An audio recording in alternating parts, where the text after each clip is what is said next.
پیارے بھائیوں، رمضان کا مبارک مہینہ جو اپنا مبارک سایہ ہمارے اوپر کر چکا ہے، جس کا آج پہلا روزہ ہم نے رکھا ہے، اللہ اس مبارک ماہ میں تمام اہل ایمان کو نیکی کرنے کی توفیق عطا فرمائے، گناہوں سے بچنے کی توفیق عطا فرمائے۔ اس مہینے کو غنیمت سمجھیے، یہ بہت عظیم دولت ہے جو میری اور آپ کی زندگی میں آئی ہے۔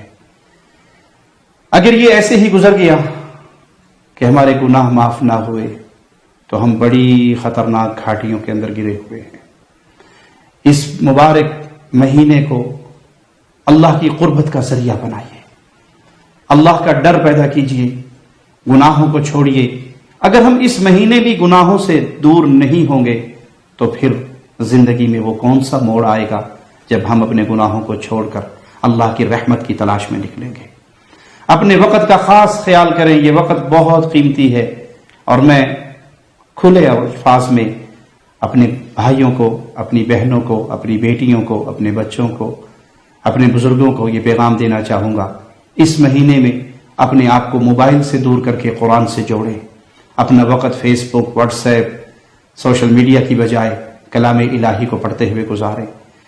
کئی محدثین کے یہ اقوال بارہا نظروں سے گزرے کہ وہ ماہ رمضان کے آتے ہی حدیث کے علم سے بھی رک جاتے اور خاص اپنا تعلق قرآن حکیم سے جوڑ لیتے۔ تو اللہ کے لیے اس مبارک مہینے کو برباد نہ کریں کہ آپ ایسی نیند سوئیں کہ آپ کے فرائض رہ جائیں۔ ظہر کی نماز اکثر سونے والوں پر بہت بھاری گزرتی ہے۔ کیسا روزے دار ہے جسے فرض نماز نصیب نہ ہو، کیسا روزے دار ہے جسے عصر کی نماز نصیب نہ ہو۔ وہ صرف افطاری کا مسلمان رہ گیا، وہ صرف تراویح کا مسلمان رہ گیا، اور پھر رات کو وہ 12-1 بجے تک فلمیں دیکھتا ہوا اور رات کو 12-1 بجے کھانا کھا کے سو جائے کہ میں نے روزہ رکھا ہے، اسے فجر نصیب نہ ہو۔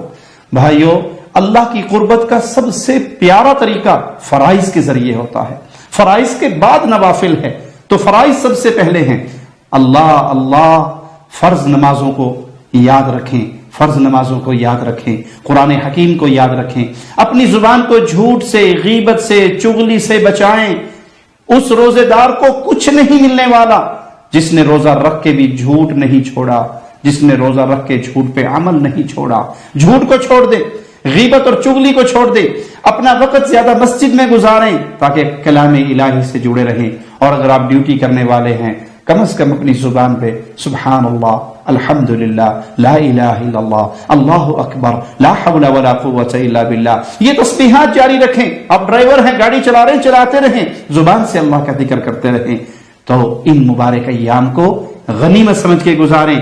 اللہ یہ رمضان اس طرح ہم سے جدا ہو کہ ہماری سفارش کرنے والا ہو، ہماری شکایت کرنے والا نہ ہو۔ اللہ ہم سب کو توفیق عطا فرمائے۔